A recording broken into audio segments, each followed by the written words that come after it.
ಶ್ರೀ ಗುರುಭ್ಯೋ ನಮಃ. ಪರಮ ಗುರುಭ್ಯೋ ನಮಃ. ಪರಮೇಷ್ಠಿ ಗುರುಭ್ಯೋ ನಮಃ. ವೀಕ್ಷಕರೆಲ್ಲರಿಗೂ ಸ್ವಾಗತ.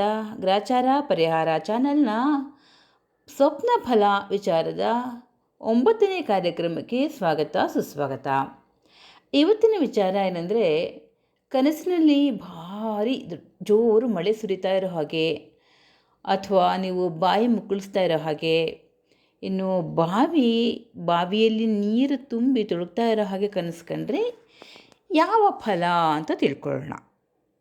ವೀಕ್ಷಕರೇ, ಇನ್ನು ಭಾರಿ ಮಳೆ ಸುರಿತಾ ಇರೋ ಹಾಗೆ ಅಂದರೆ, ಈಗ ಮೇಘಸ್ಫೋಟ ಆಗುತ್ತೆ ಅಂತ ಹೇಳ್ತಾರಲ್ಲ, ಹಾಗೆ ಧಾರಾಕಾರವಾದಂತಹ ಮಳೆ ಎಡೆಬಿಡದೆ ಸುರಿತಾ ಇರೋ ಹಾಗೆ ನಿಮ್ಮ ಕನಸಿನಲ್ಲಿ ಕಂಡ್ರೆ ಏನಾಗ್ಬೋದು ಅಂದರೆ, ಸಾಂಕ್ರಾಮಿಕ ರೋಗಗಳು ಎಲ್ಲೆಲ್ಲೂ ಜಾಸ್ತಿ ಆಗುತ್ತೆ. ಅಂದರೆ ರಾಜ್ಯದಲ್ಲಿರ್ಬೋದು, ದೇಶದಲ್ಲಿರ್ಬೋದು, ಎಲ್ಲ ಕಡೆ ಸಾಂಕ್ರಾಮಿಕ ರೋಗಗಳು, ವಿವಿಧ ರೀತಿಯ ವ್ಯಾಧಿಗಳು ಕೂಡ ಹೆಚ್ಚಾಗುತ್ತವೆ ಅನ್ನೋದನ್ನು ಇದು ಈ ರೀತಿಯ ಕನಸು ಸೂಚಿಸುತ್ತೆ.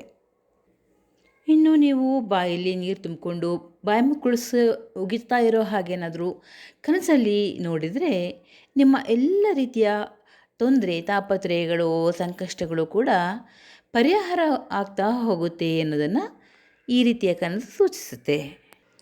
ಇನ್ನು ಬಾವಿಯಲ್ಲಿ ನೀರು ತುಂಬಿ ತುಳುಕಾಡಿ, ಅಂದರೆ ಬಾವಿಯಿಂದ ನೀರು ಹೊರಗಡೆ ಚೆಲ್ತಾ ಇರೋ ಹಾಗೇನಾದರೂ, ನೀರು ತುಂಬಿ ಚೆಲ್ತಾ ಇರೋ ಹಾಗೇನಾದರೂ ನಿಮಗೆ ಕನಸಲ್ಲಿ ಕಂಡ್ರೆ, ಇದು ನಿಮ್ಮಲ್ಲಿರ್ತಕ್ಕಂತಹ ಮನೆಯಲ್ಲಿರ್ತಕ್ಕಂತಹ ದ್ರವ್ಯಗಳು, ಅಂದರೆ ಒಂದು ಬಂಗಾರ ಇತ್ಯಾದಿ ಒಡವೆ ವಸ್ತುಗಳು ಅಥವಾ ಧನಕನಕಗಳು ನಷ್ಟವಾಗ್ತಕ್ಕಂತಹ ಮುನ್ಸೂಚನೆಯು ನಿಮಗೆ ಸಿಗುತ್ತೆ. ಇದಿಷ್ಟು ಇವತ್ತಿನ ಸ್ವಪ್ನಫಲ ವಿಚಾರ. ಮುಂದಿನ ಸ್ವಪ್ನಫಲ ವಿಚಾರದಲ್ಲಿ ಮತ್ತೆ ಭೇಟಿಯಾಗೋಣ. ಧನ್ಯವಾದಗಳು. ಶ್ರೀಕೃಷ್ಣ ಅರ್ಪಣಮಸ್ತು.